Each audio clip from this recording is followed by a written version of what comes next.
Welcome to Barnyard Language, honest talk about running farms and raising families. We are Katie and Arlene, an Iowa sheep farmer and an Ontario dairy farmer, with 6 kids, 2 husbands, and a whole lot of chaos between us. While this is a podcast for farm families, sometimes our content isn't for the whole family. So kick off your boots, reheat your coffee, and join us for some Barnyard Language. Hello, everybody, and welcome to another episode of Barnyard Language, episode 2 of season 4. After today, I will probably lose track of how many episodes in we are, but it's still fresh and new. It's fall. September feels like the new year. Is that the same for you, Katie? I always feel like September is actually a new year. Like January, it's winter, it's cold, Christmas just happened. But like September, I want to buy like new pencils and a notebook, and then probably not use them because I don't really have any need for them. But I feel like somewhere between the first day of school and the first time that it's cold enough to need a sweatshirt, that's where the new year is. Like it's just, that's the new year right in there. it's like a movable holiday. Right. It starts to smell a little bit like fall. There's a few leaves changing here and there. Yeah. Yes. So what is happening in Iowa these days? What's the news? Well, Arlene, by the time this comes out, She's looking out the window. I am, but a different window than usual. We are recording this on Monday, September 9th. I've been told that today might be the last day of painting. Ooh. When did they start again? It feels like forever ago. The middle of July. That is a lot of painting. How big is your house? It's not that big, but it is, it's an old farmhouse. It was built in 1905, so there's a lot of trim, and it's still wood siding. It's still the original siding, the original trim, yada, yada, yada. But they power washed it, then hand scraped it, then primed it, then I think a second coat of primer, and then 2 coats of paint over the whole thing, which for a lot of it has been brush. All the trim is brush. There's a lot of... Right. And then probably some little repairs here and there. Oh my God, a lot of repairs. A lot. Yeah. They've done an amazing job, but there's been most days 2 or 3 people here 40 hours a week for almost 2 months. Looking in your window. Not always. They were the other day, actually. When I went to grab my lunch, there was still plastic over my office window. My office has a picture window under the porch. And when I came back in my office with my lunch, there were 2 people, like, directly outside the window, which was... Not eating lunch. Watching you eat your lunch. Yeah. I went back to the living room with my lunch, and then put up a curtain when they went to get their lunch, because it was just... for my work, there is a privacy concern because I'm, looking at customer data, but also I will never be mentally stable enough to be able to work with 2 strangers literally standing behind me. Too weird. Yeah. But the house looks incredible, and I am so damn glad that we will not have to do this again for quite a while, because I had not realized how stressful I would find it to have people literally just outside my house 40 hours a week. It's true when you're not used to people being around. Yeah. Even if you don't have to interact with them, just like people being around your house all the time is definitely different. And we have company coming this week, which is exciting. And who's that? I don't know, Arlene. Some crazy Canadian lady was like, I'm gonna come brainwash your children about curling. Yes. Yes, I'm coming to visit. By the time this is out, Arlene will hopefully still be at my house. She hopefully will not have just found a plane ticket home and left. I'd be like, I don't like the paint color, I'm leaving. But also having to tell someone who's coming to visit soon that your kid has lice, which has happened and has been treated, is less than delightful. Well, there's been lice in my house before too, so I'll just try not to rub my head up against any of your kids. Well, that would be pretty weird anyway. Yeah, that's true. I'm assuming I'm going to get my own pillow, so... Oh wait, you thought you were getting a bed? No, just a pillow. We all sleep in one bed now. That includes you, Arlene. Get a family bed. All sleep in one bed. Yeah. Anyway, how are things in your world, Arlene? Things are going pretty well. when you were talking about the first cold day where you need a sweater, we had one of those the other day and it was a major shock, but it was okay. I'm adjusting, but it's supposed to get hot again, so that's fine too. I'm not quite ready for like full on fall, although the leaves are starting to change, which is kind of nice. I was successful in giving blood the other day. I think I talked last week about the fact that I was going to do it, and I was successful. I did get a touch lightheaded right at the end, but as the person was coming over, they said I was just about to unhook you. So I was still able to successfully donate, even though they had to tip my feet up and put some cold cloths on my face. I think like the needles don't bother me that much. I think it was just really my body being like, that's enough. That's all. That's all you're allowed to have. Like, I guess that bag is all the blood that I am able to give. But I felt fine afterwards. I took lots of snacks and had lots of juice, and then I was able to exit under my own power. So that was good. And when they looked me up in the computer, the last time I gave, I had a different last name, which means that I haven't given in at least 20 years. Well, 21 years, because I was married 21 years ago, and that's the last time I had that last name. So it's been a while. So hopefully this will be the little push to keep doing that, because it's something that I can do. I know not everyone can for lots of different reasons. So I'm lucky to be able to do it. So I'm going to try my best to keep that up. And what else has been going on? I made another trip to the town where my daughter goes to university to help her get set up. So we put stuff up on walls and help turn her roommates get decor up. My husband keeps laughing because when he went to university a few years ago, he's like, I think I had a poster. I don't know. Like, what do you need all this stuff for? But this is a house with 5 girls, and the aesthetic is the vibe is much more important. So we were working on the vibe. It looks very cute. There are, lots of twinkly lights in lots of different places. And yeah, so I got her set up, did some groceries, tried to coach her through, what is it that you like to eat? So these are some of the basics that you're going to need to start, right? Like spices and, kind of your like base ingredients for things. So did a Costco run and a grocery store run and all that kind of stuff. And the boys seem to be settling into school fairly well. I've got 2 in high school now. Number 3 just started grade 9, so he seems pretty happy with that so far, which is good. Came home on the first day and I asked him if he'd vaped, because there's a lot of chatter about vaping and not vaping and all the consequences of vaping, and he's not going to vape. He's not that kind of a kid. I hope. I shouldn't say that, because then of course he will, but he was like, Mom, I'm not going to vape in the bathroom. So no vaping. Yes, 2 in high school, the final child in elementary school, which is very strange because we've had a kid in that school since 2009. So, yeah, kind of weird to think that eventually we will age out of that school, but it's a K to 8 and he's only in grade 5. So we've got a good number of years left. And speaking of projects that go on and on and on, in the summertime, they started a construction project at the school. I believe what they're doing is moving the septic bed from one place to another so they can expand the parking lot. And so currently there's a giant gaping hole in the middle of the play yard. And then they had to put up like stronger construction fence for school to start so that no kids end up in the giant hole in the schoolyard. So according to my 5th grader, no one has fallen in the hole yet, but it's not quite done. It's early days yet. It might still eat somebody. Oh yeah, for sure. The ground is not frozen. It'll be fine. And I forgot how well people sleep during routine changes. Not always, but in the case of our family, I think people are more tired by peopling than some of the activities that they were doing in the summer. So there have been several nights where it's been very quiet a lot earlier than it was in the summertime. Plus, probably also trying to actually get them to bed earlier is a part of that too.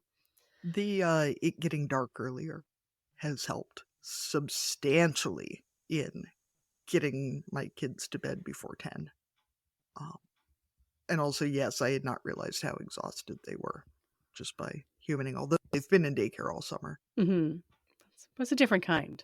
They seem much happier with each other, which, honestly, when I realized that when they go to daycare, they're in the same room 24 hours a day, basically, for the entire summer, it was a lot more understandable how they had gotten so grumpy with each other.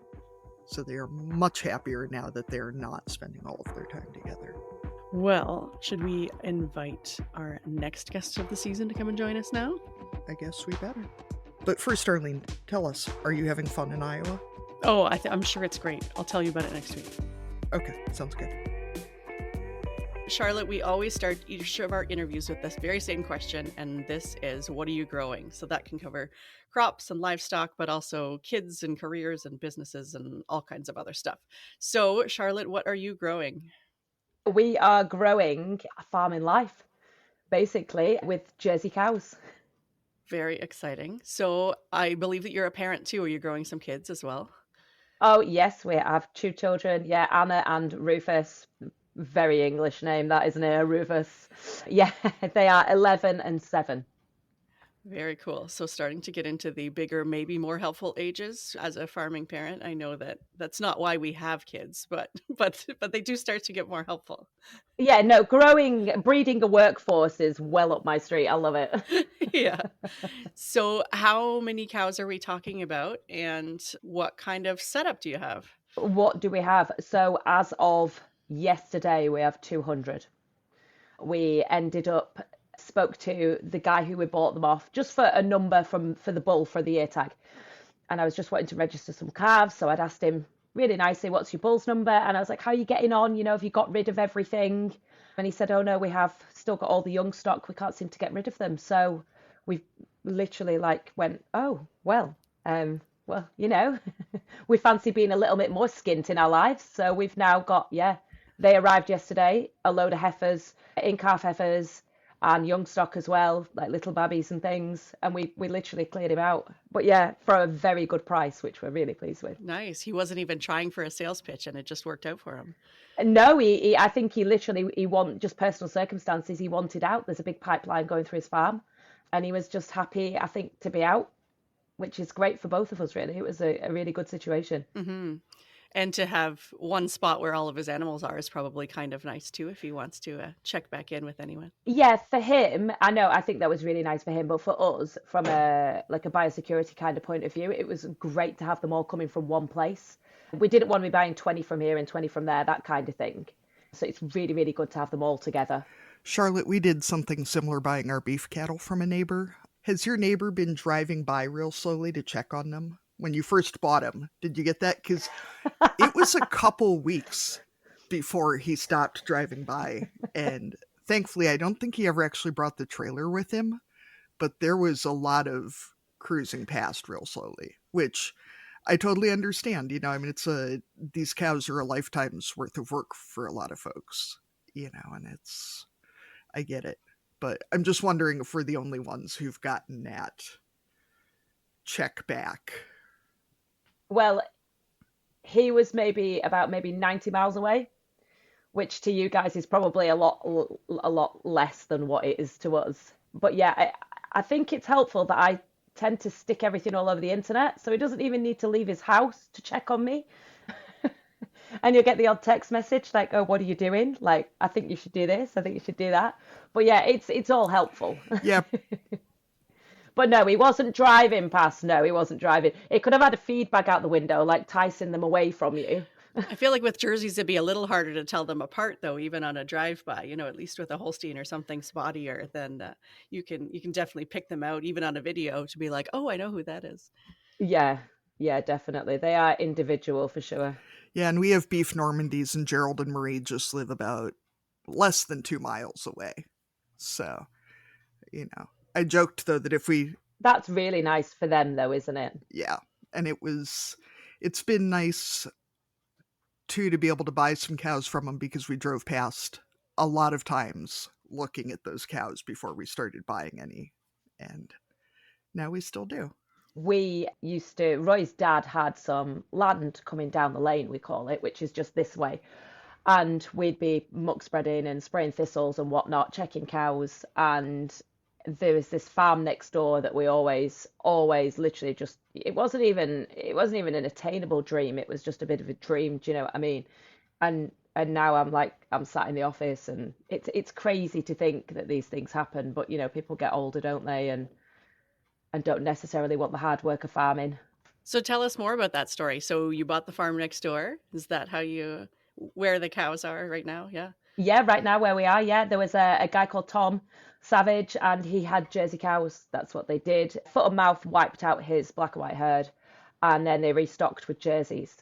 And he did so well, such a knowledgeable man, really, really high up in societies and things like that, which is something I'm not that interested in. I don't say I'm not interested, but at the minute I'd rather just get to grips with milking cows than the show inside of it. But he was really into that. And he's come back loads to see us. He was here. He's helped us every time some cows have been dropped off. He's come down, and it's nice to see him just, stepping back into that role on the same farm. It's really nice to have him around because he really knows what he's talking about. But yeah, we just approached him. We just literally drove down the lane and in dirty clothes and covered in mud and stuff, and just said, is there any chance? And I think it was just, we were in the position to buy it, and they were getting that little bit older and they wanted to retire. And if you're not utilizing the farmland, it's actually a chore to do it. It's not an enjoyable big garden, is it? It needs tending. So yeah, it was just lucky for us that he was in a position to sell. So you talked about livestock already. How many are actually milking right now? There's 134 going through 2 Lely robots. And in terms of crops, are you able to produce all the feed that you need, or what does it look like in terms of crop ground for your animals? Mm-hmm. Yep, it's just grass. That is it. Like, we just grow grass. We try to grow some. There is some people that grow a little bit of maize around here, but honestly, it'll be a world away from what you guys are able to produce. It's just a different thing. I think at the most it'll get to 6 foot tall, which is not particularly huge in terms of maize. Just grass. That's all we seem to be able to grow. We tried to do some barley one year, and that was an absolute disaster. It was just, the weather just isn't here for it. But yeah, we can grow grass really well, which is good. And they seem to be good at converting that into milk. So lucky for us. Right. Yeah. And so grass then into silage or bales, or how? Yeah, just silage. We have 2 silage pits. We used to do over 1,000 bales a year. We'd just make bales and wrap them, and you'd have black wrap bales of sort of, we'd call them silage bales, but they were sort of more like a haylage kind of thing. And then we put silage pits up, and we've not looked back really. It's just getting to terms with bales. You used to just be able to take them in at your leisure, and where silage, it's very go, go, go kind of thing. So that's just getting used to that. But taking advice from people has been really good, because there's a lot of people around here who've been doing it for years, and that's their specialty. So just taking advice from those kind of people is really handy. So as a dairy farmer, we don't have robots, but I've been in lots of robot barns, neighbors and open houses, the way farmers like to tour each other's properties. For people who don't know much about automated milking, can you describe a little bit what a milking robot looks like and how it works for cows? So yeah, we've gone for a very free flow kind of system. They make the decision when they go in and get milked.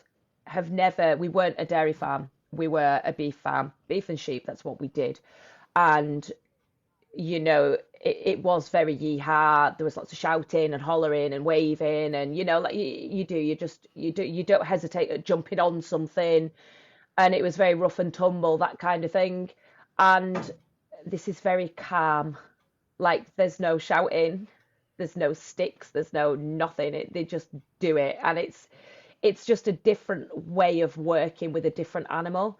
Like, if we were going to be PDing cows and checking if they're in calf, it would be like we'd run them through the crush, and then and then there'd be 1 and 2 would run through at the same time, and you'd be trying to get one back, and it was all very like go, go, go kind of thing, and one wouldn't go through, and I'd be sat on its back jumping up and down, and now it just, they just walk. It's crazy, honestly. It's just so calm.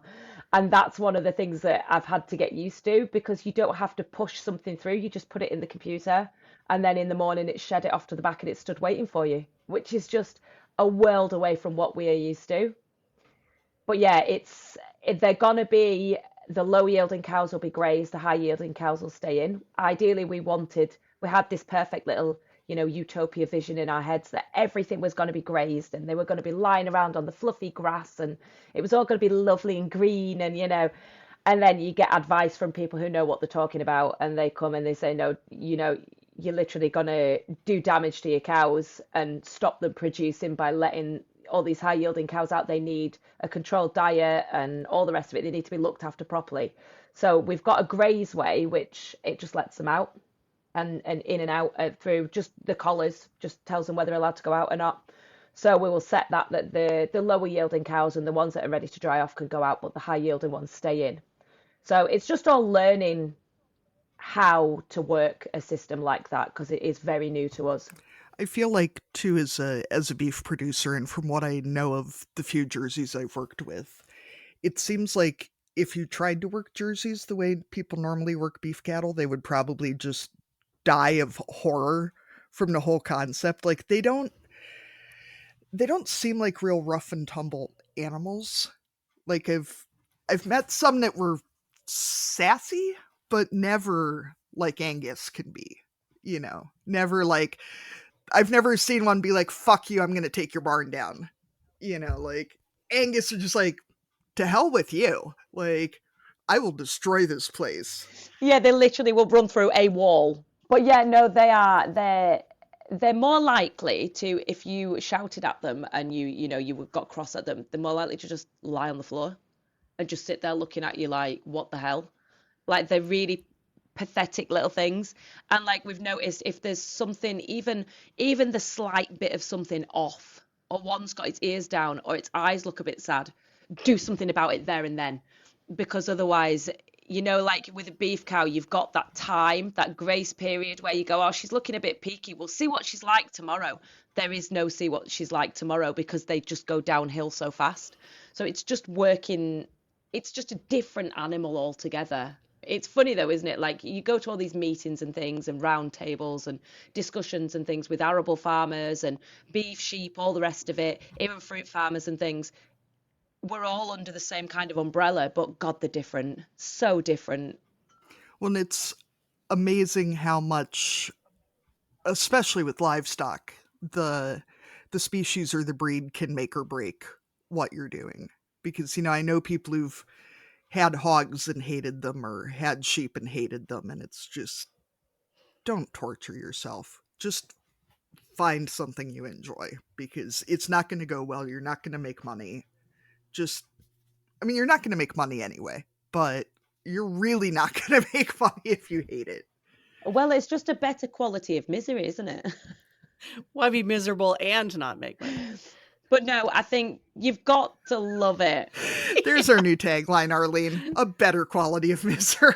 It is, isn't it? You're like, we enjoy what we do, but we're still all miserable. Whether it's the weather, whether things are going wrong, lambing was bad, like it could be anything. It's just a different way, isn't it? Well, and I like to, I was listening to another interview with you this morning where you were talking about how you got into the jerseys because they were pretty.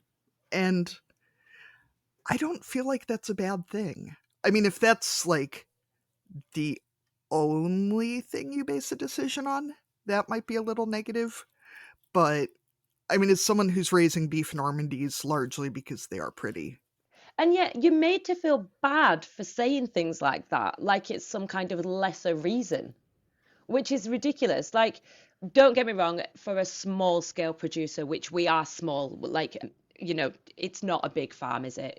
We've got 200 acres, give or take, and, 200 cows kind of thing.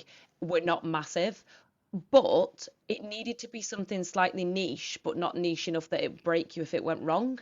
So we're getting a higher milk price because of obviously the butterfat and the proteins in the Jersey milk. It goes to a specialist producer, but not one that it's any risk to us. Do you know what I mean?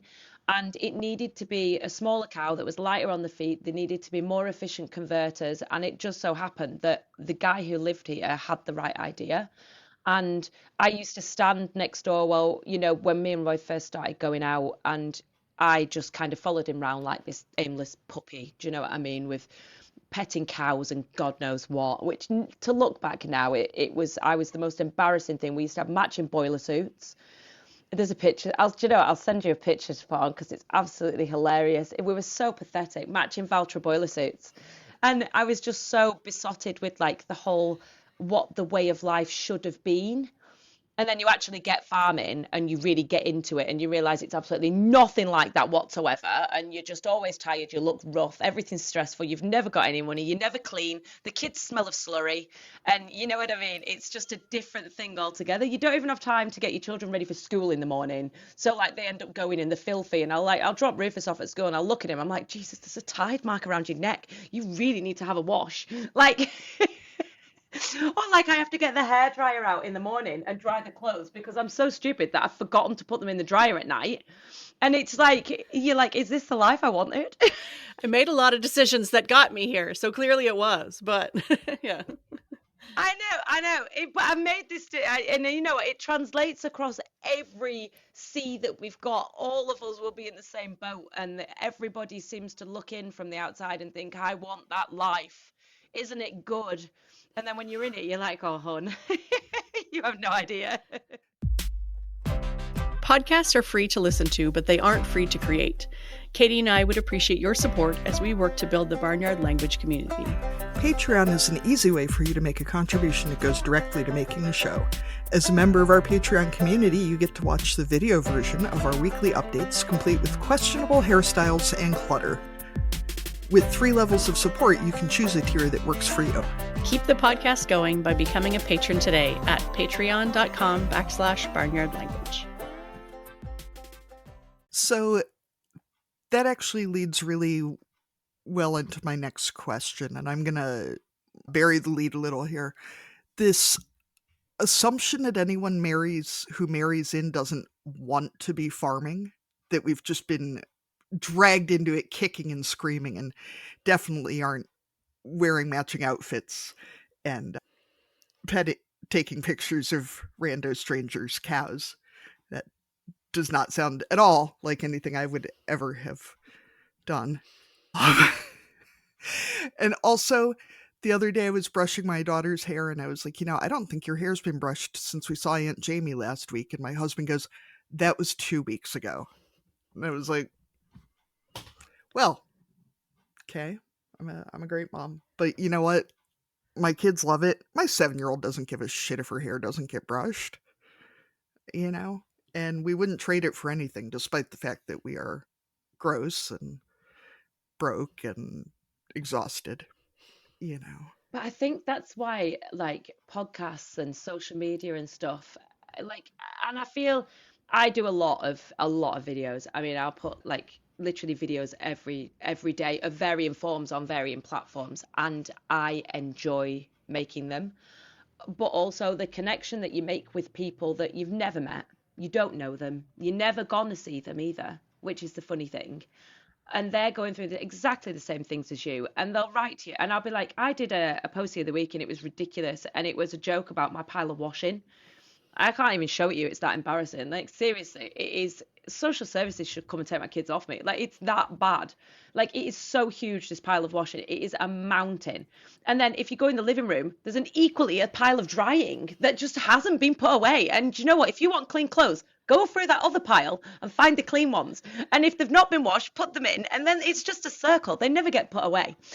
But like, we're all in the same boat, and it's so relatable to people that I used to get really cross at, like, the perfect farm mum kind of accounts of like baking bread and doing all this stuff. At one point in my life, I was in a position, believe it or not, that I made scones in my kitchen. I mean, it's fucking amazing. They were shit, but that's not the point. I tried to make that perfect life. And I used to make like brownies and stuff. I don't know where the hell time went, and I just don't have the time anymore. And it was just so much effort to try and keep up with what you thought you were meant to be. And then I think you find the most enjoyment when you actually genuinely, you get to 36 years old and you do not give a shit what people think. Like, I wouldn't even dare take my hat off because, like, you do not want to know what's under you. Like, do you know what I mean? But that's when you find yourself the most, when you stop trying to be what other people think you should be, which is great. And I just think sharing that, although, yeah, it might be gross. And you might feel sometimes that, yeah, probably you should try maybe a little bit better to be a slightly better parent. But they're fine. Like, they're all right. They're loving it. Like, rolling around in dirt and chasing chickens. I figure as long as my kids aren't actually hungry, I mean, they say they're hungry every 38 seconds, probably, but they are not actually going hungry. They are dressed fairly appropriately for the weather. I generally know where they are. I generally notice if they're significantly injured. We read, we do the things, space to run, they have creativity, they have people who love them. That's the part that matters. And I generally try to send them to school without cow shit on them that I know about, because it seems rude to send a shitty kid to school. For me, it's mostly the shoes, though. Oh, the shoes. Oh, God. Like, if we've got some school shoes, can we just keep those as school shoes? Like, don't wear them to the barn. I know. Why do they have to try and wear them outside? Why would you do that? Why are you in the middle of a cowshed in your PE trainers? Yeah, those are the ones that I was trying to keep clean. The boy child's kindergarten teacher told me earlier this year that during story time, he takes his shoes off and chews on them. Yikes. She and her family raise beef cattle too. She knows where those shoes have been. Like, well, he's got a strong immune system. So. It's good bugs. They are good bugs. Oh, gross. Yeah. The one good thing here is that at the beginning of the year, kids have to go with indoor shoes and those ones stay at school. So at least I know the ones they're wearing inside are going to be clean. I can't say what the ones they go to school in are going to be like for farm kids. I feel like they made that rule for me. Valid. Okay, so we'll get back to the question that's actually on here. Also, Charlotte, listening to you trying to swat a fly during your other interview was the most seen I have felt in so long, because I work remotely. I work for a tech company. I work with people who aren't Googling questions like, how do I clean fly guts off my computer monitor? Because that's apparently not a thing that everybody deals with. There is a lot. I don't know. How is it not? How is it not? Like, look at the state of it in front of me. How? Seriously, I thought about this again the other day because I got in my car. We have people living in outer space, but we don't have a way to kill flies in the car that isn't, like, going to kill my family. Have you heard of the wasps that you can get? The wasps? You can get. There's a company, it's like wasp eggs or something. And you bury them in like the corner of your calf pens or whatever, and then these wasps hatch and they eat the flies. Could you put them in in Katie's car? That's what I was just wondering. I wonder how big the wasps are. Yeah. Feels like it would work in some spaces and not others. Maybe not in our houses. I can imagine customs. I'll send you some wasps, and they're like, "What's in the package?" Well, just a bit of larva. It's fine. I do love though that when you go to Walmart or whatever in our area, and you can tell who the farm parents are by who gets in the car, rolls all the windows down, and you see the whole family going, trying to get the flies out. Anyway, we will get back to the questions that are actually on here. So what is your background when it comes to agriculture? Because I felt I had a lot to say just about this, but I will let you say things. I don't have a background in agriculture at all. I'm from a place called Preston. It is I want to say like a medium-sized, large town, kind of small city kind of thing. A university town, so there's lots of like Chinese kids come over, things like that. Not necessarily anything to do with farming. I went to a huge school. I was not academic at all. My little lad is probably, I can see him being exactly the same as me, just kind of slipping through the net and just being, just existing. And I just remember being useless, like everything. I remember feeling useless, being useless, being lazy, being just everything that you probably shouldn't be. I had no get up and go whatsoever. And that's no one's fault. It was just what I felt like I was at the time. I'd just stay in bed all day. I was basically just an absolute letdown, really. And I just remember my mum and dad just despairing of me, really. Like, there was nothing, I had no interests. I had nothing to inspire me. I used to read a lot and just lose myself in books. But, like, I remember watching, like, the Kardashians on TV, on, like, MTV or whatever the hell it was on back then, and thinking, God, I'd love to have that amazing life. I didn't want to put in the work to get there. I just kind of wanted, the end result. And yeah, nothing really just stuck with me. I tried office job after office job, and I got fired from every single one. And honestly, I can say, I've said it in other things, I have been fired from every single office job I have ever had. And I just can't sit still. I should be crocheting now, because otherwise I'm twiddling with something.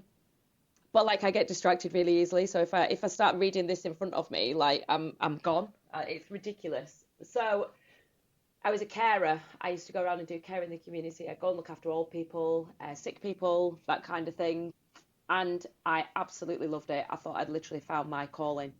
And it was the way that people sort of, I don't know, just welcomed you into their home as like a trusted kind of person. And that was the bit that I really thrived on. And I did like my absolute best. I made literally friends with people that I absolutely loved. And then I met Roy at a party in a place called Manchester, and he had at the time I think like 30 beef cows, probably slightly less maybe, and it was like a hobby gone wrong, a very expensive hobby. And we ended up getting together. I moved in with him literally 3 months after meeting him, because it was just like, it was just this whirlwind kind of thing. And it wasn't actually, I never really looked at him and thought, I'm going to spend the rest of my life with you. But hey ho, 16 years later, here we are. He farmed, and I remember they also had a Ford dealership and like a garage, a mechanic kind of fixing cars thing. And they were all really, really busy people. So they'd be like, cow needs putting on, a calf needs putting on. You go literally with a piece of, blue pipe, and you put that calf on. And every time that cow kicks, you hit the cow. Like that was what we did. Which, looking back now, I wouldn't put that on the internet, and I wouldn't vocalize that that was what we did, but we did. That's how it was. That's how I got into farming. And yeah, just got thrown in at the deep end. There was no one to help. There was no one to look at for, guidance, because you're on your own on a farm, and you learnt the hard way. And then gradually Roy's dad got older, and I got, slightly more confident, and we had this little funny overtaking where I did the jobs that he used to do, and then he kind of came in for, more manual things, so like, dehorning and whatnot, things like that needed, obviously at the time, a man's kind of touch. And yeah, and then as time went on, the divide just kind of got bigger and bigger, and he'd kind of stay inside and I'd do all the work that he used to. And then we got our own farm, and bless him, he comes and he still tells us what to do, which is great. And his favourite thing is, I'm not telling you your business, but and it's mostly about growing hay or when to cut and things like that, which is absolutely brilliant, and we love him to bits for it. But yeah, we ended up, I did a lot of things that probably were maybe slightly silly looking back. And I had this attitude of, no one's going to tell me I can't do anything, and ain't no man gonna beat me. Like, I am gonna literally do what and I'd put myself in some really silly positions. And I am surprised I've never been laid out by a cow. I really am, because I've seen Roy be laid out by a cow. And yeah, there's just been some, like, just before we gave up with the suckler cows, there was a Limmy had calved, and previous years she'd been absolutely fine, but she's a big, big animal. And I was gonna just put iodine on the calf, so I went in, and Roy was behind me. And she literally, all I remember was like her, like, kind of stepping forward. And I actually thought she was falling. I thought she was stumbling, and she wasn't. She was going. And I fell over backwards, but luckily rolled and kind of rolled out of the way. And as I was far enough away, she didn't come any further. But it was just that ballsy stupidity that I had of, like, nothing can hurt me. I'm invincible, because nothing bad's ever happened, which I think, yeah, that would be the only kind of thing that I kind of regret, not taking the safety quite as seriously as I should do, especially when you're putting it on the internet for everyone to see, and there's youngsters kind of going, oh, well, she can do it. And I'm like, yeah, but maybe I was a bit silly. So when did the discussion start? I'm assuming it was between you and Roy about making that switch from beef to dairy, because like you said, that is not a natural transition, and you're talking about completely different setups in terms of barns and completely different breeds, and it's a whole lifestyle change too. So was that one or the other of you, or were you both kind of thinking about it, or where did that come from? No, It was Roy, really. He always kind of had the notion that he wanted to put jerseys back here on Laver. So he always said to Tom when we bought the place, he was like, I'm gonna put jerseys back on the farm. And they were really kind. They took us to some stock judging things, even though it was a world away from what we were used to. And like they'd say, judge this jersey, and I'm like, God, it's skinny. That's all I could think is like, look at the size of it. Like it literally wants some meat on those arses. Like I was used to looking at big curvy things, and they were really, really kind that way. But it's taken how long? We've been here 7 years, and it's taken till now to get the cows here. So it wasn't a quick transition. And when we got here, Roy's dad said, don't do anything at all for a year. You pull no buildings down. It was all like tin and pole barns with, tin roofs and things. And he said, you work it as it is.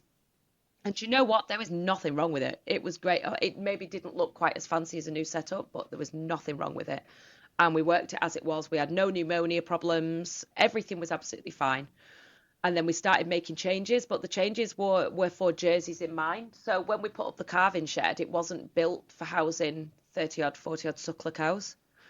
So when we started doing this, the handling system was the main thing that we put in for the beef cows, and it made a hell of a difference. I mean, that is a serious piece of kit. It's made everything so much, like TB testing, for instance. Like, I don't know whether you guys have to TB test.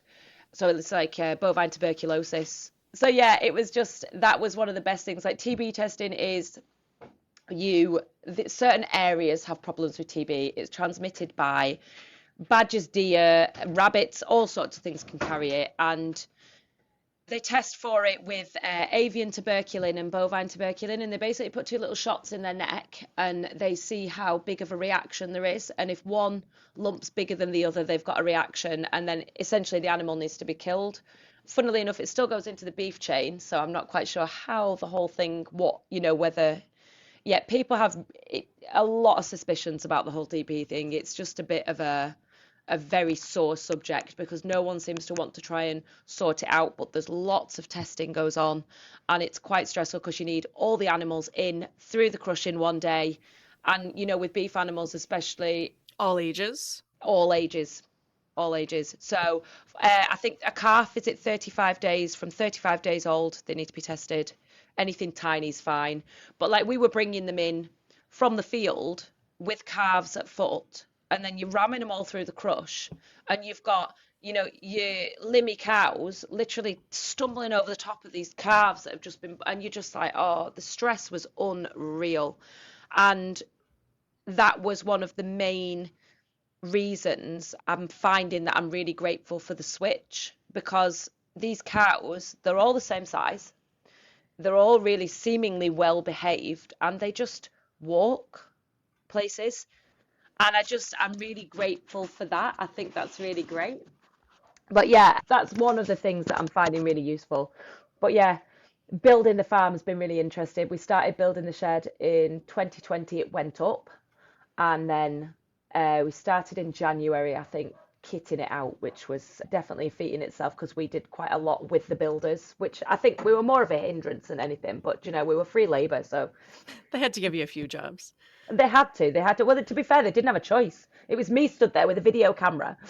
Either you're going to be on YouTube or you're going to let me help. Yeah, I know.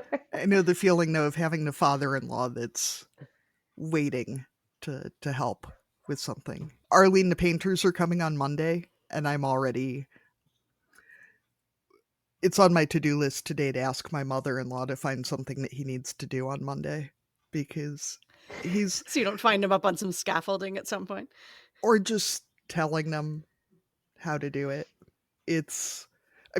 My father-in-law is a wonderful man. He has a lot of knowledge and a lot of very good ideas.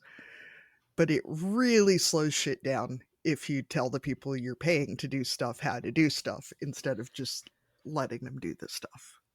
And ours was really good at coming and standing and talking to the builders. Like, you just wanted to have conversations with them. And I'm like, we're paying these guys like hundreds of pounds. Yeah, we're paying these people by the hour. Like, maybe I can get you a megaphone and you can yell up to them or something instead of forcing them to stand here while you talk to them. I know, I love it. They are funny. So as a dairy farmer, I had this thought this morning while I was milking cows that with robots, there's going to be a generation of people who have not milked cows, and I put that in quotation marks, the way dairy farmers have milked cows, right? Like the having to go to the barn twice a day or 3 times a day, depending on your setup. This is not coming from me, but have you had any dairy farmer judgment for being a farmer who does not have to physically be in the barn at milking time? Yeah, it's a really peculiar one because I think there's over the last 2 or 3 years, I think it's changed. I really do. I think technology moves so fast, doesn't it? And, you know, everything is constantly evolving. And like we bought a robot trained herd of cows. Like, who would have thought that you would have been able to find a robot trained herd of cows, never mind jerseys, that were 70 miles away? It's just crazy to think that that's how far we've come, that there are herds being sold that are robot trained. And yeah, I think a couple of years ago, if you'd have mentioned it, say our dairy engineer, Colin, lovely, lovely man. I think the world of him. He's absolutely brilliant. But if you'd have said to him, like we did do years and years ago on the forecourt when I was serving in petrol, and we'd say we were thinking of putting robots in. Oh, them bloody things, can't stand them, they're horrible, they do this, they do that. And he was dead against it, really dead against it. And now you speak to him, and he put all of our bulk tanking and things, and he thinks they're absolutely marvellous. Haven't they come on? Look at the cows, how happy and how settled. And I think it just is, with farming in general, that people don't like change. And I think just seeing more people finding it easier. And it's not that you've got more time. Like, I don't have more time than anyone who's milking cows. I'm just not knackered. I'm not I'm not done in. And I find that I still have energy to do things. Now, when I was milking for somebody else, albeit, I was getting up at 5 and I was there for 6 kind of thing. And by 9 o'clock at night, my eyes were closing and I was just no crack whatsoever. And I was just really tired. And, we know loads of farmers that milk traditionally in a normal way. And, if you went round to the house, you'd find the guy, you'd be having a conversation and all of a sudden you'd just like, their eyes are closed on the sofa. And they're falling asleep because they're just so tired and so done in. And yet we still seem to have the energy because we're not having to get up that bit earlier. But I don't seem to have found any more time in a day to do stuff. In fact, I just seem to have found less time to do things. Like, when people say about like dairy farmers take the absolute piss and say like beef and sleep farmers, like they weren't joking. They were not joking. Like at this time of year, a couple of years ago, I'd turn the cows out and I'd be going around them once a day and making sure nothing's dead. And, looking for a bit of mastitis, making sure no fences have been broken, maybe going among the sheep once or twice a day. And it was like this leisurely, lovely way of life that I loved. But don't get me wrong, when you did bring them in to do something with, the intensity of the work was so much stronger and more stressful that they kind of even each other out. And it's funny to be able to see it from both perspectives. But like any dairy farmers that I know, I was speaking to a lass yesterday in the shop. And she said there, oh, we're getting on now. We're thinking we might get, maybe go into beef. And I'm thinking, you literally would, you'd kill yourselves. Like it would be super, super hard work, especially at that older age to go into beef. Like it's just so stressful to be able to work these animals. You literally need to have no fear for your life whatsoever. Yeah, there's definitely that difference of animals. I mean, it's a lot of breed temperament too, but animals who are around people all the time, that it's just their normal, right? They're constantly going through gates. They're constantly seeing people, being touched by people. Like it's a completely different thing, right? You can't expect an animal who's been alone with her calf for the most of that calf's life to then be okay with a human just coming in and starting to handle that baby. Like that's not how that's going to go. But yeah. So you talked a little bit about TB testing, but I was thinking for some of our North American listeners, and I know there's a huge difference between all types of farms. We've already talked a little bit about that, but what are some of the main differences you would think between, say, a UK dairy farm and one that you might find in Canada or the US? So I think actually, the obvious thing is to say is size, but I think I might actually be wrong. I think that just might be a preconceived thing that I've got about America being huge. There probably are some smaller farms that are just maybe not quite as widely publicized. I think, like being Canadian, we have supply management still, so our farm scale is a lot smaller than the US. So I mean, we don't have the huge farms like they do in the States either. So that would be kind of one of the differences too. Like we milk 80 cows, so and our herd average is about the same as a lot of I mean, there are bigger farms than us, but there are also smaller ones than us too. So in Canada, the herd size is definitely lower than in the US. I think though, Arlene, at least in our area, for a normal family dairy farm, which there are a lot fewer of than there were even 10 years ago, 80 to 120 head is pretty normal. Mm-hmm. But then they do have those. Yeah, there are those huge ones. Yeah. Yeah, see, I'm thinking that they're all massive. Yeah, but most of those families also have at least one person working off farm full time, if not both of them. So to have people home on the farm full time, most families either have a lot more cows or they have off farm jobs. That's Are you and Roy able to be on farm full time, Charlotte? Yeah, I started doing YouTube 2 years ago or something, and luckily that all goes through the farm. It doesn't come to me. And you know what? It's been a lifeline. It's so pathetic to think that social media has enabled me to take a wage. Like that's crazy. Me and Roy had never paid each other at all, especially up until the cows come in. All we'd done is give money out all the time. There was nothing coming in. It was crazy. So doing YouTube enabled me to put it through the farm but take a wage out, so me and Roy both get paid.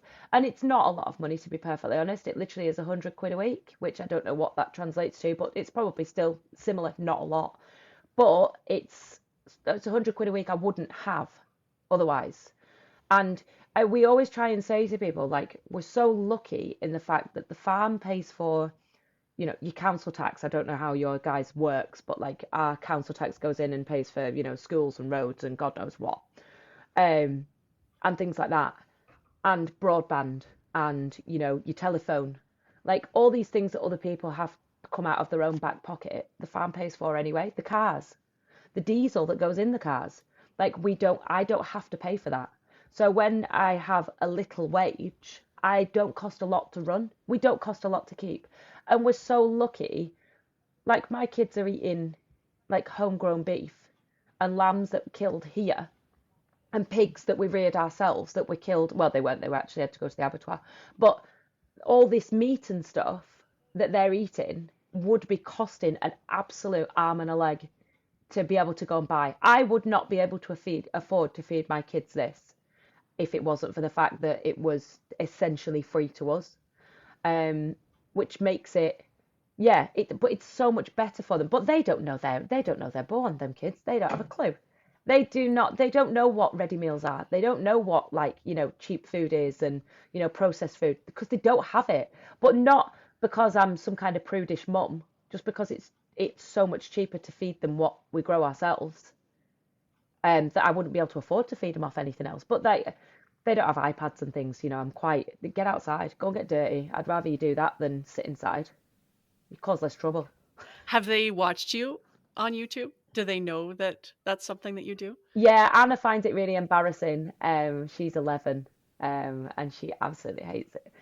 But it's not good for her when she's going to school. That seems age appropriate. Yeah, it is. I think just everything I do in general, just me in general, is embarrassing for her. The way I look, yeah, the way that we pull up at school with sheep in the back of the car, and the clothes she wears, like me pulling up in wellies. She just, yeah, everything about me is just embarrassing to her. But hopefully, do you not think it's really funny? These kids grow up and all they want to do is get away from farming for some reason. And then they'll hit 25, 30. And all they'd want to do is spend their life trying to get out in the countryside and spend time on the land. And if not working it, they'll go walking, they'll go camping, they'll go to the coast they'll do all sorts of things. And it's all people trying to get out into the countryside. And yet we're doing it all day, every day. And we just take it for granted. It's really funny. When you were talking about being out in the countryside, one of my perceptions, I spent a little bit of time in the UK on a young farmers exchange. So that's kind of my link to. So do you have young farmers? So we had a program called Junior Farmers, and so they did exchanges every year. And so I got to spend 3 months in the UK staying with different farmers. But my perception from that time, I mean, I have some of my best memories from that time, but just how close everyone is together, being Canadian and everyone's real spread apart. And we've got neighbors, but thinking about, and the access that people have to the land too, the right to roam, is that kind of what it's, like people having footpaths across farm property, which is not a thing here. Like you don't have access. Oh, is it not? No, like, oh, how lovely. Yeah, exactly. Yeah, private property is private property. There are trails, but those would be separate from, like, no one would have access to my land unless I granted it to them, kind of thing. So I was wondering about the ways that you have to interact with the public, like in the non-online sense, and what kind of pressure that puts on you as a farmer, but also to represent your industry too, right? Like to be a good neighbor. So how are those interactions for you and for your family? Because I'm guessing there's some farmers, but you're also dealing with lots of people who aren't. Yes, a lot of people that don't. Like, we all think we're quite mainstream and people get it, because I think everyone's got like the common sense of a farmer, and wow, they just don't. They're so removed from farming. Like, 200 years ago or something, everyone would have been related to a farmer, never mind known one. And now, even in our village school, which is a farming community. That sound was Katie hitting a fly, in case you're wondering. It was, wasn't it? Get that fly. You missed it. Katie, I have a leather fly swat, and I think it was actually. Oh, that's fancy. I think it was for. Honestly, think it was for bondage. I do too. I love this thing. But like, I ordered it with the naivety that it's an actual fly swat, and when it came, Roy was like, "Oh my God, that is fancy," and I'm like, "I know, it's so good." Ours came from the Amish store, so I believe that it was actually. Probably not for bondage then. No judgment, whatever. But that comment has been made more than once about it. But you are correct. The plastic ones disintegrate. And this one is, and it makes the most satisfying, it makes like the whip crack noise when you really get one. And it is chef's kiss. Oh, they do. You've got to give it some force as well. You want that sound. So when you say like see, I call them Amish, but I think it's Amish, isn't it? I saw a video the other day of them putting a house up. Like a big house. Oh my God. In 24 hours. It took us like literally years to build things here. Like just years to build things. And then they were like little ants all over it. And then it was finished. Is that a real thing, or is this the internet lying to me? Our barn was put up in 1921, and they built the stone foundation, and then they built all the walls as panels, painted them on the ground, and put the entire barn up in one long work day. Wow. And it was just like beams and all. Everybody was paid with the new hammer, and it's 60 by 60 by 100 feet long, and it's, yeah. What does crack me up though is the Amish, they don't use electricity, but a lot of communities, the rules kind of differ by who the bishop is. So like I have a friend who's local Amish, like can't have cushions on their furniture, where here, like my husband hired a crew to build his shed, and they came, the first thing they did was plug in their cell phones and open their cans of Mountain Dew. And then they put up a shed in like a day and a half. Yes, it's just different, isn't it? I can't remember what we were even talking about. Oh, we were talking about people not having farmers in their lives, or not having connection to agriculture. Well, we have anyone who isn't in England will be horrified. Public footpaths. So they were basically old because everything's so bloody squashed together here, essentially people, postmen and, you know, people taking packages and whatnot, needed to get about. And they were old trails, they were old routes that the post service used to use and things like that. And then they have been, over the years, just continued and maintained and made into a network of public footpaths.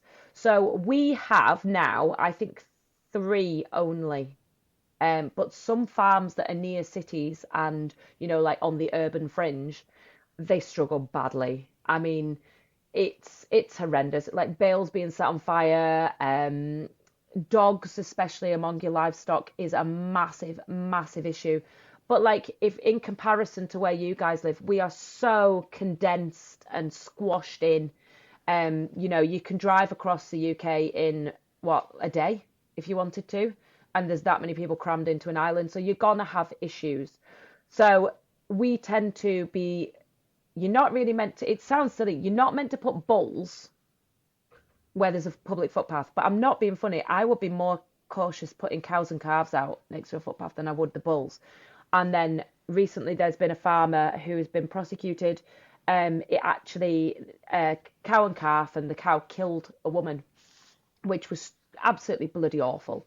And you can see how it could happen. You know, I've seen cows turn when they've had calves. It just is, if you're a farmer, you get it. And also, if you're a farmer, you kind of get the look as well, or the noise or anything. But if you're not attuned to that, you're not going to get it. You walk between a cow and its calf, which is over there, and the cow's just, you know. So it's a massive bone of contention with farmers and with the public as well, because they are so used to having the right to do it that it's become a normal thing that they have the right to do it. And yet, you, from a farming perspective, you're trying to say, but we're trying to work. And not only that, this belongs to me. I have paid money for this. This is my garden, essentially. Like, and I'm trying to make money off it like you would. And, you know, how would you feel if I was to come and, you know, trips around your garden kind of thing? But yeah, it's a huge, if you go online anywhere and do anything to do with public footpaths, it just is an automatic argument. You know, if you want an algorithm and an argument and you want to make some money off social media, public footpaths, literally start an argument on it, boom, the post goes wild. And all you need, it's crazy. So I tend to stay away from it, because like, they have rambling associations that go around and keep them open. So they go and walk the footpaths to make sure that they're used, so you cannot close them down. And they go around and they make, and it's a crazy, crazy argument. And I can see both sides, but I'm not a farmer that's necessarily inconvenienced with public footpaths at all. We've never had issues. We've never had dog attacks as such. No one ever really comes traipsing around the farm. We are very rural though. We're 60, how far are we off Scotland? 60 miles off Scotland. So we're pretty far up. We're away from cities of any kind. And generally it is very much a rural community, so people get it. But like in lockdown, when no one was allowed out, which, you know, the dreaded COVID thing, there was farmers round us that were like, they were wanting to go to solicitors and close public footpaths down because the public were walking on their land. And I'm like, do you know what? Stop being an absolute fucking arsehole. Like, why would you do that? Like, these kids are stuck in their bedrooms in a 2-bedroom house playing on computer games. And, you know, the poor mother is stuck with them in the house, which is awful. And all she wants to do is have a walk. Just leave her alone. Like, you wouldn't even notice. You would never notice. So I'd like literally text everyone at school and I was like, listen, Phil's down the river, they've got nothing on.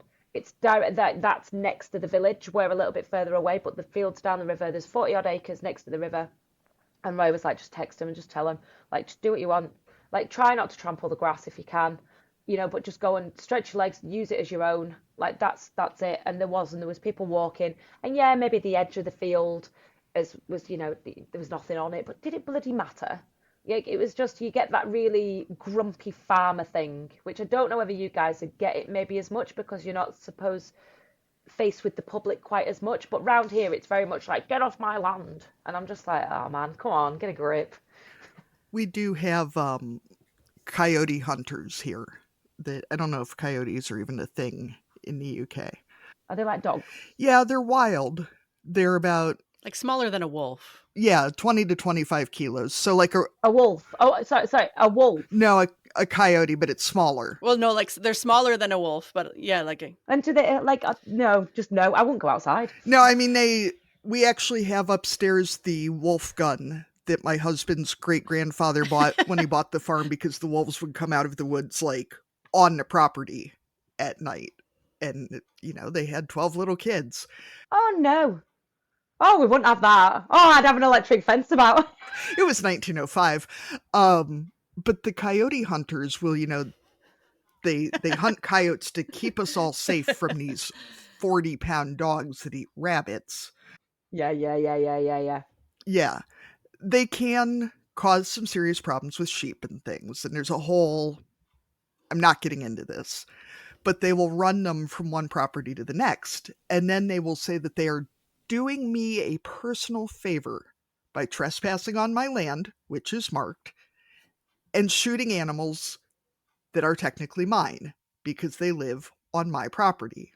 As much as I love the public and community, the idea of having randos just walking across my farm all the time with dogs and setting fires, and I can feel my shoulders going up to my ears just thinking about it.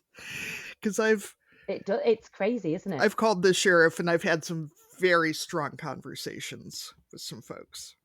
Say if you had a farm that had a public footpath and you wanted to grow like arable crops on it, would you have to maintain that footpath? Like if you wanted to convert it from pasture, say, okay, so they would even be able to walk through your crops. So you are responsible. Yeah, you are responsible for maintaining the footpath. Right. And the fences, and honestly, so literally, it's crazy.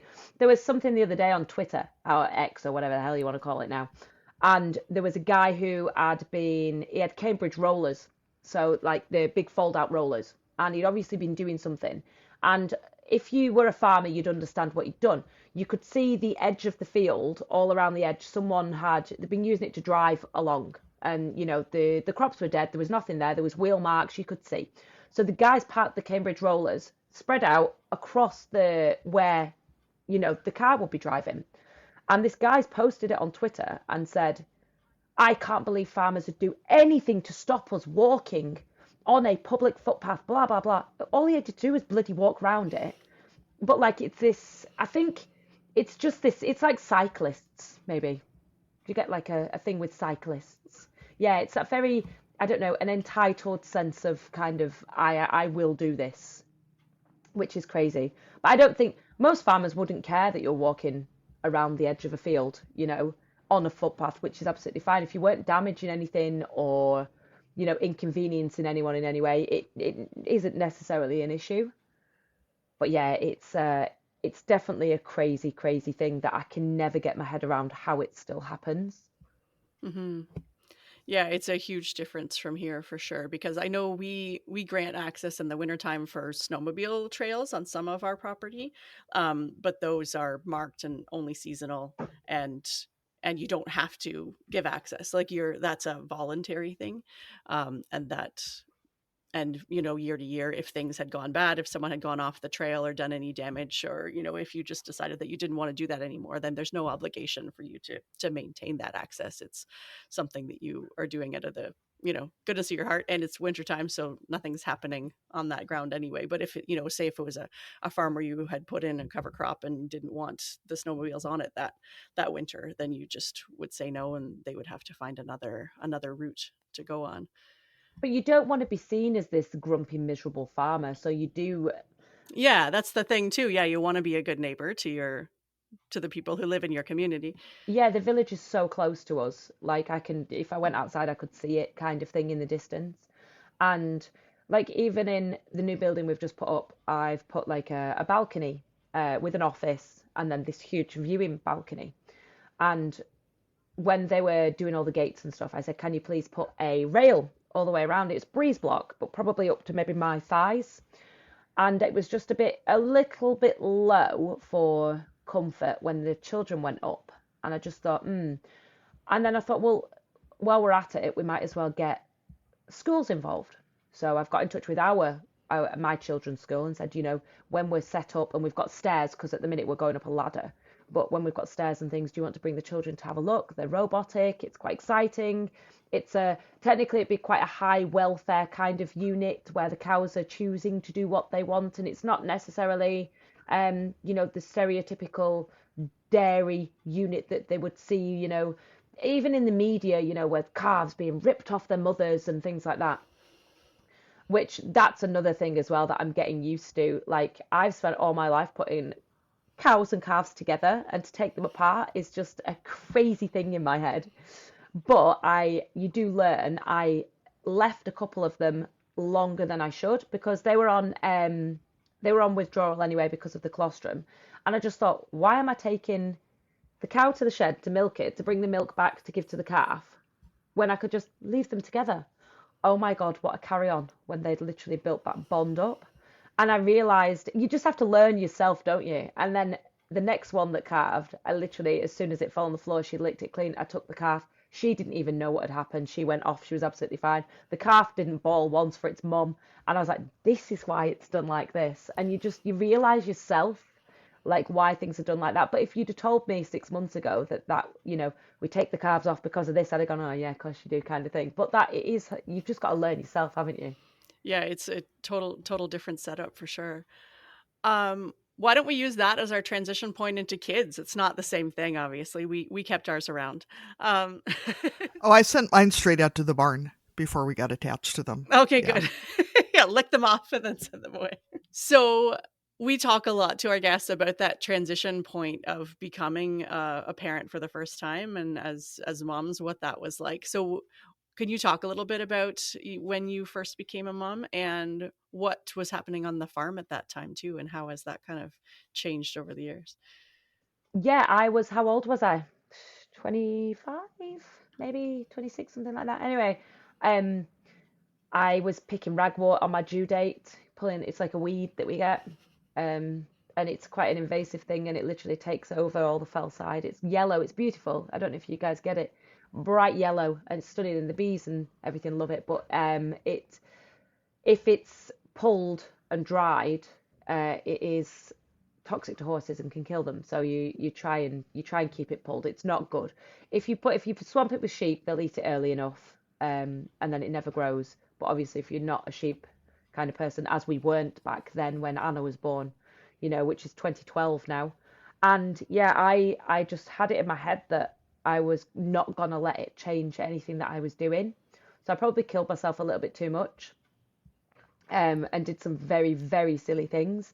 And looking at people now, when they're pregnant and they're, working sheep and working cows and stuff, and I kind of, I don't know whether I shake my head or I just want to say, come on, just be a bit careful, maybe.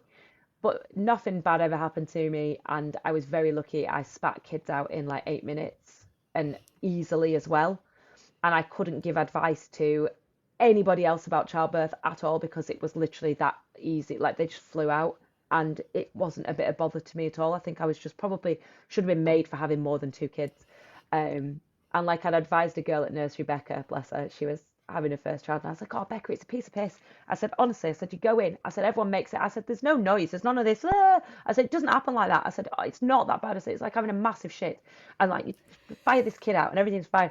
She split from like front to back. And she literally, like, a second child, she had to have a cesarean.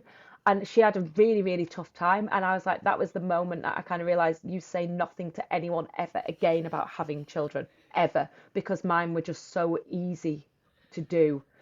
And like, I just took them. Roy's mum with Anna, like, obviously it's a long time ago now, she was absolutely incredible. Very much tag team bringing the kids up. I'd walk into her house because obviously the farm was theirs, like, not this farm, but like the original, like, small holding kind of setup was at their house. And I'd walk in, dump the kid on her. I'd walk outside for some free time and do a bit of farming and stuff, leave it to her for a few hours, come back in, pick the kid up, take it home. And that's how we worked. We ate with them every night. I didn't even have to cook. Like, honestly, it just came so easy, this team effort of bringing Anna up. And then we got this place and I had Rufus. and I expected it to be pretty much exactly the same. And don't get me wrong, he flew out in less time than she did, and I just dragged him outside, and he didn't have a choice. I was scraping cows. We had an old collie dog that'd sit by his pram. I only tipped him out of it once, so that was a bonus for me. But like, I just dragged him everywhere, and he didn't get a choice. And he was easier when he was confined in a pram. And then as he got slightly older, he was more hard work because he'd try and walk around and things, which was really annoying. But yeah, he's just been dragged around on the farm. Yeah, the mobile version of babies is much more challenging to just get stuff done when you can't keep your eyes on them. It is, you know, that first bit when you first have them, and they're kind of confined to a pram or a sling or something, that bit that looks like it might be harder work, that's not the hard work bit. The hard work bit's the bit when they're trying to walk around and you can't get things done. And that bit I did find challenging. So we have an Auntie Anne, and Auntie Anne would come down for an hour of a weekend kind of thing, and she'd sit with them inside and read them stories and do nice things with them and bake and God knows what. And I'd just, yet again, go and shirk all responsibility and just go outside and do some work, which was great. I'm sorry, Arlene. I just love that you just said shirk all responsibility and go outside and work. Just go out and farm, do the easy shit. Yeah, exactly. Bringing kids up is not natural farming is great. So now that your kids are a bit older, how do you find the balance of, like you said, getting them to school and to, birthday parties and all the other stuff that comes with having older kids, and balancing that with the farm, and especially the newness of setting up a dairy and all that kind of stuff? How is that working now? I would say, in all honesty, I feel guilty probably 98% of the time every time I think of a child, because like it's even a case of like Anna will say, should I pick her up from school? And the school is like a mile and a half away. It's just down there kind of thing. And if I was probably more trusting, she could walk through the fields and get to the village kind of thing. But like she's 11, and I just think, God, yeah, do you know what I mean? I'm still a bit like, She'll probably set something on fire and take a dog with her and cause all sorts of hell. And I like, honest to God, she would. She'd take a quad bike, and then the police would end up bringing her back. So like, she'll say, "Can I go to the park?" And I'm like, all I can think is that I have to like stop what I was doing to go back and pick her up. I'm like, no, you can't go to the park. So I feel guilty for that. And then like, kids bloody parties and stuff. And like Sunday the 1st of July, 10:30 to 11:30. So this is like what, 30 miles away in Carlisle. And I've got to go, and like it's that sitting at a kid's party, and I'm like, I've got shit to do. Like I've got a lot to do. Do you know what I mean? So I find, And I had to get cleaned up to get here. oh my God, like literally, like, and people don't recognize me when I roll up not looking like this. And like, it's crazy. Like I've got a bra on and everything. It's mental. But like that bit, I feel really guilty about finding time to make for doing things. And like, bless Anna the other day, she was like, "Can we go on holiday?" And I was like, like, what the hell do you think we are? Like normal.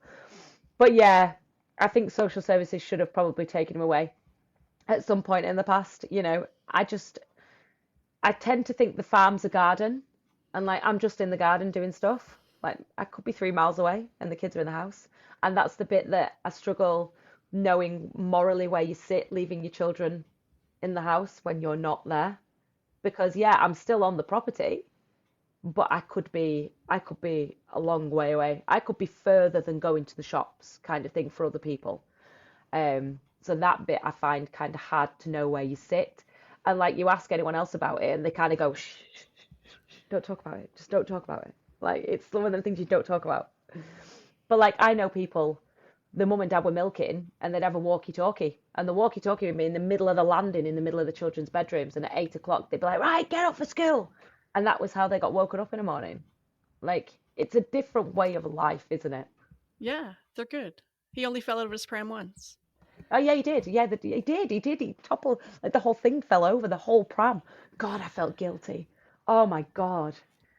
I must have put him on a bit of uneven ground. I was telling our son this weekend about when we took him to the fish hatchery, and my husband didn't buckle him in the front of the 2-seat stroller, and he slid right out onto the pavement. I mean, he was like a year old probably. He wasn't like... I thought you were going to say into one of the tanks, which would have been much more impressive. I was waiting for a wet child. I know, I was waiting for this. Well, that's why we weren't paying attention, because the girl child, who would have been, 2, and these hatchery tanks are only like 10 inches high around the edge. Someone would probably still end up in a tank, though. I might be willing to take them again now that they are 6 and 7. Maybe. But mistakes were made. Mine would be taking a like a fishing rod in and getting his dinner. It is interesting, though, to think about how we, I probably, when my kids were younger, wouldn't have, like you said, gone grocery shopping or run into town to pick something up and leave them in the house.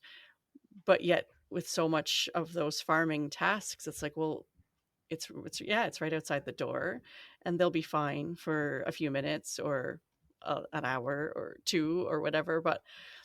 But and they know where you are. But yeah, I think I agree. It's one of those kind of unspoken farmer things about, when we're ready to stop dragging them with us, because that's one option, and it has risks. I will say that's very much a position that we're in, with the kids being 6 and 7. And it was one of the first sort of notes on my list of reasons that I started this, when we started the podcast, was that I was in all these parenting groups where these moms were saying, oh, I don't even go to the mailbox without my baby, and they're talking about like 30 feet from the front door. And I'm like, yeah, no, absolutely not. I would never, go out and check sheep without my baby. Like, yeah, I'm going to come running back in, but Well, if you're ever in a parenting Facebook parenting group for farm people, one of the most common questions is, how do you find the longest range baby monitor, and how do you keep track of your kids in the house while you're trying to get something done, because there are tasks that are just not safe to bring a kid along, or if they're napping, then that's a time where you can be productive, right? And being productive does not always mean doing things around the house. It means that you can run out and get some jobs done. So yeah, it's a hard balancing act for sure. So can you guys, are your children allowed in machinery for like the arable farmers among you? I mean, the tractors will say that a buddy seat is not meant for a child, but there's no one who actually would enforce, not having kids in. Why would you have a buddy seat? Yeah, it was supposed to be for training purposes or something. But I mean, why would you have a buddy seat for See, it's illegal for a child to even... But yeah, in the UK, it's illegal to have a child in a tractor. Under what age? Yeah, under the age of 12, I think it is. And then how... Yeah, under the age of 12, even just riding in the tractor with you, that's illegal. You're not insured. Your insurance won't cover it. Yeah, it's quite... and it's a really annoying point for me, because I would rather... Fair enough, Anna, who's, she's 11, 12 years old, she can know kind of, I'd rather Rufus, who is, 7, I'd rather him be next to me than, like, they're big wheels. Do you know what I mean? But yeah, in a buddy seat with a seatbelt right beside you definitely is a safer option than somewhere else. Yeah. I mean, I know I said no open station tractors until they're quite a bit older because of the risk of them falling off. But I don't know any kids who've been hurt in an accident involving a tractor with the cab when they were inside the tractor. I mean, I've heard quite a few of kids running across the farmyard and getting hit, things like that, but never in it. Around here, I mean, most kids are driving tractors by the time they're 12. We have a fair number of kids who are driving cars by the time they're 12. This is not an abnormal thing. I wonder, it's funny how I wonder whether we are more heavily policed, being a lot more closer to, cities and towns and things. And also maybe slightly heavily scrutinized because you're so accessible. Mm-hmm. Yeah, and I think in terms of the roadways too, I mean, yours are much narrower and busier. Yeah. You know, I'm sure that moving equipment and those types of things are, I mean, it's risky anywhere. People make stupid decisions, but especially on narrow, windy roads, I'm sure that trying to move heavy equipment there must be extra challenging.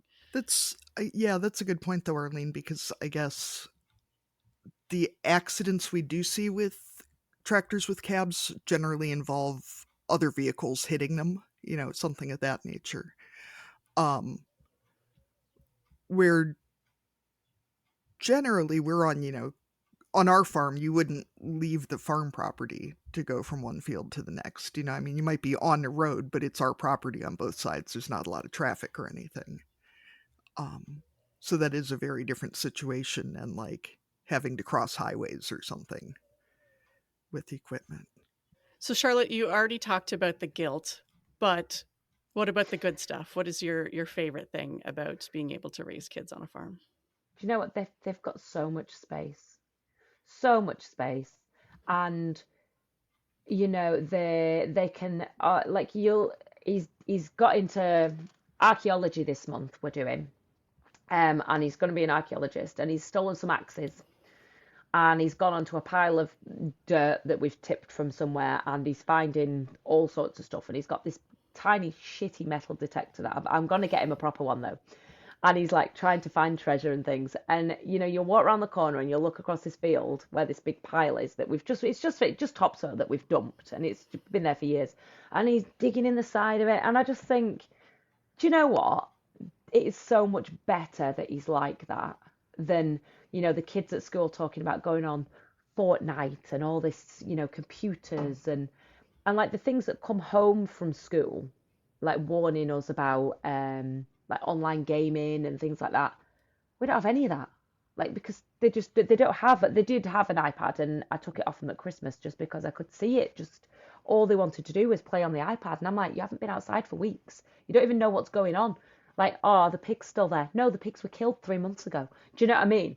It was like, so without having any iPads and electronic kind of things, they just live in that kind of free existence, which, yeah, it's just brilliant. I love it. Absolutely love it. And the other one would be definitely like the food that they eat. They are so lucky to eat the food that they eat. They won't realize it. They won't realize it until they're a lot older. But I'm just really grateful to be able to provide that for them.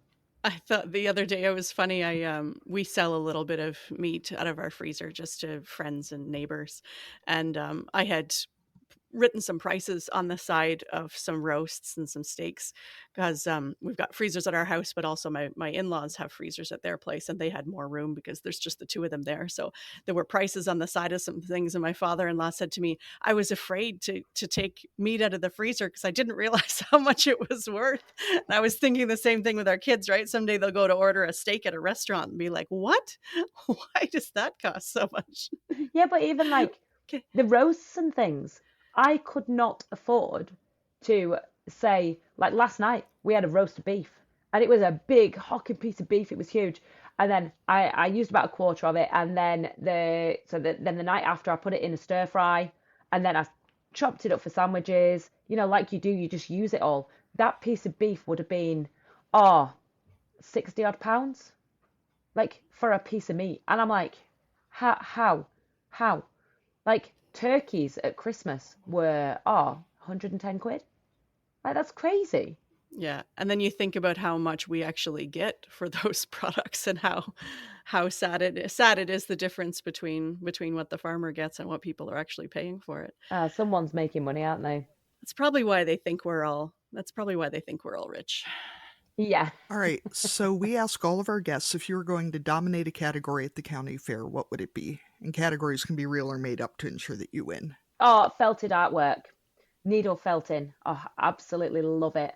We've got a show coming up, Eccleston. I think that's the fastest response we've ever gotten. Well, I used to do it as a job. Before I did the YouTubing, I did needle felting on the side, and that was literally how I made my money. And it was pet portraits, dogs, a lot of dogs. And yeah, I wish I had the time. I need to do something constantly with my fingers, with my hands to keep me occupied. And it's that nighttime, when you sit down before you go to bed kind of thing that I really struggle. I can't just sit and watch television or anything like that. Yeah, exactly. Exactly. I just need to be doing something. Katie's holding up her crochet while we're talking. I love it. Yeah, needle felting for me was just the way forward. And then over COVID, I got into like painting, oil painting. I taught myself how to paint with oils. It is not as hard as anyone thinks. If anyone's considering doing it, just go and do it. It is not what you would led to believe. It's so easy. It's brilliant. And I do a lot of portraiture and things like that. And it was something to just keep my hands busy and my mind free kind of thing. And I like the tactile nature of the wool. And originally I saw some wool being burnt and I was just like, oh, hell no, that's just so wrong on every level.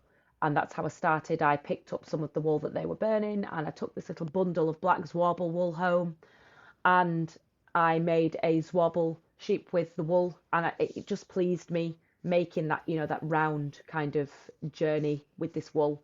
And then I did it as a hobby. I'd go and I rang a friend, Jimmy Winter, a friend of Roy's dad's, and I was like, I want a Jacob fleece because I had it that it was black, it was white, it was, that's what I wanted. And they were really fluffy. And I didn't have sheep at the time and I wasn't allowed any sheep.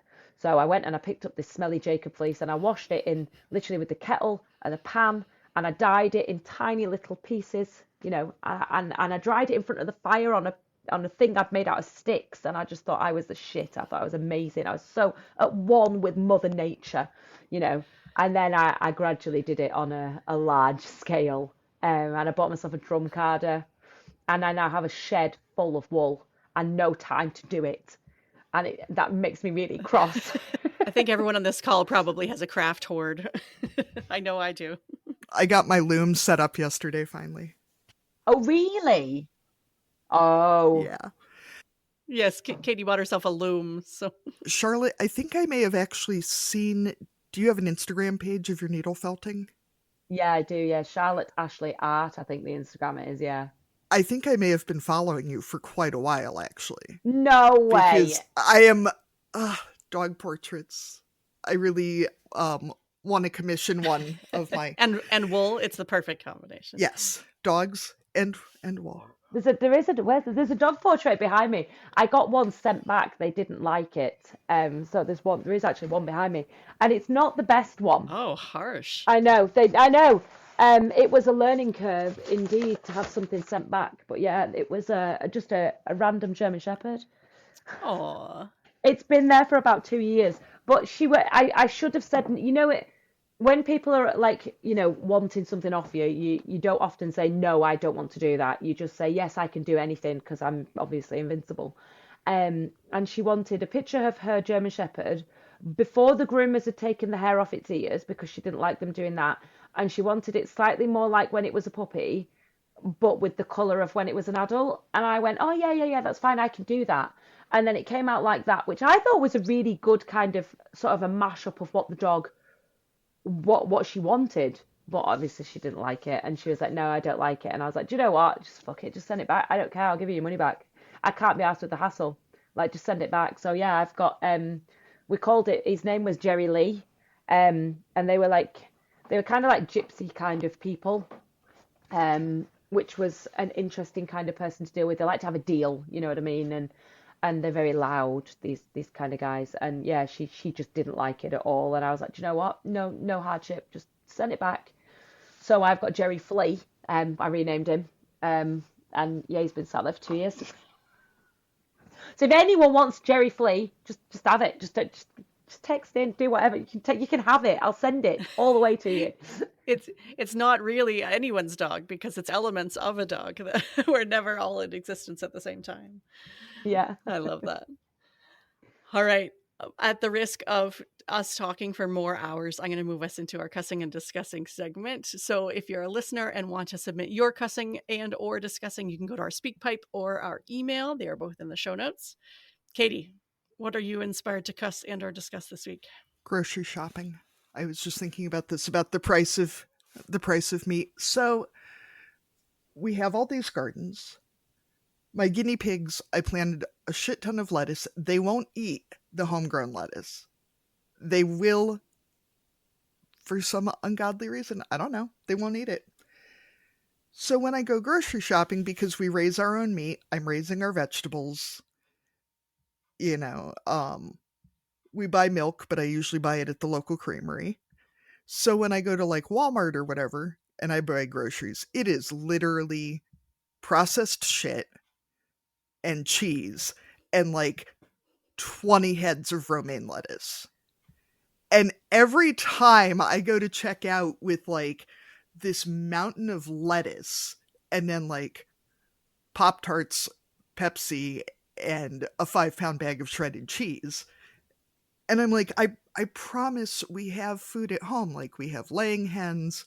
I have 3 freezers full of meat and fruit that I froze last summer. I have gardens. Like, I am not feeding my family nothing but corn syrup and romaine lettuce. I promise you. But then if you act defensive at all, people are like, your kids are eating nothing but lettuce and Pepsi, aren't they? Like, yeah, that's it. Also, this is two. I'm putting both of them in there. There are no art police. You can try new art stuff and you can fuck it up. And as long as nobody's paying you for it, even if they are, like Jerry Flea, so what? You can just keep it or throw it away or post it and let people laugh at the hilariously bad thing you made if it's something horrible. Like, nobody's coming to give you an award for most shit, and nobody's coming to actually get you in trouble for most shit. So, just do the thing. Yeah, enjoy the process. As someone who refused to do all art stuff for the longest time because I couldn't do it right. Yes, there is no right. There is no right. Wait, Charlotte, what do you have to cuss and discuss today? Do you know what? You've just made me remember what really annoys me about art stuff. And it was going to be self-service checkouts at the supermarket, like you said, because I just hate them because you go in and, you want to buy something light, like, what are they called that goes with like a Chinese, like prawn crackers? They're not made of a lot. They're very light. Or a birthday card, for instance. You scan it in, you put it on the side, and it doesn't register because it's so light. It just annoys me in general. Like, surely there's some way, without waiting for the entire queue of people to disappear before the guy can look over and see you. But with the art thing, it's Facebook groups about like art and needle felting and crafting. God, they're bitchy, and I just hate it. And, so you get like a hierarchy of people that they literally do this for a job. Like, so it would have been me. So I would do it as a job. I'd do it day in, day out, and I'd be so good at it that I could charge money. And then I would literally be posting these things on for the likes and for the adoration. You want worship me because I'm so good at it. And then you've got Mary down the road who's made a needle felted mouse that looks like a penis. And, well, they do, don't they? And like, she's so proud of it, but then she's made to feel like shit because I have posted before her. And then she's just like, well, what's the point in me posting? Because you've got this dickhead who's got like, does it as a job professionally and is posting on a really friendly Facebook page. Like, what am I posting for? Do you know what I mean? I never did. But what would I be posting for? Would I be posting because I want people to see how good I am? Like, worship me? Because I'm not going to make a sale from it because I'm already posting to people that have that hobby. And I just think it's a really, I don't know, like a really bitchy kind of hierarchy of people that do it just for the adoration, and it really annoys me. And it's such a small group of people too that do that thing. So it's like, why be mean to the other people? Like, why would you want to make people feel like shit? Yeah, who are doing the thing that you actually enjoy. Like, why not just let them enjoy the thing? I think the only thing worse is that occasionally into every group there comes that one young person who has nothing but free time and disposable income. And they'll say, this is the first thing I've ever crocheted. And they'll hold up something that most people could work 50 years and would never make something this good. And it will legitimately be the first thing they've ever made. I'm like, you are clearly some sort of freakish prodigy. Get the fuck out of here. Like, nobody needs this. Let's look at the 58. But you wouldn't comment that, would you, Katie? You just give it a thumbs up. I'd say, wow, that's gorgeous. Good. That's the right answer. And then I would post some of the wonky ass shit that I am still making 2 years later and be like, I'm having fun. Like, Oh my God. You know, speaking of wonky, I got a t-shirt sent to me today. Can I get it for you? Because it is that good. Wait there. It literally is. It's just outside this door. And somebody has sent it me. And it is my new favorite t-shirt in the world. Stay there. Stay there. It's so good. So good. You'll be able to hear me probably run out of this door. Yeah, there's the door. You are. You're hearing me run to my porch. Yeah, she's coming back. She's going to be out of breath by the time she comes back. I'm running. I'm running. Right. Are you ready? Yeah. I have a cow with a wonky face, right? Oh my gosh. And he sent me a picture of the cow and put wonky face. I like it like Picasso. And is that your cow? That is my cow. That is the best. Like that is literally my goal in life, is to have people to be friends with that send me t-shirts with pictures of cows with wonky faces on them. Life goal achieved right there. Arlene, what do you have to cuss and discuss today? So I'm looping back to our conversation about tractors and roads, because yesterday my 18-year-old daughter was out hauling bales in, so driving a large tractor and a wagon with round bales on it.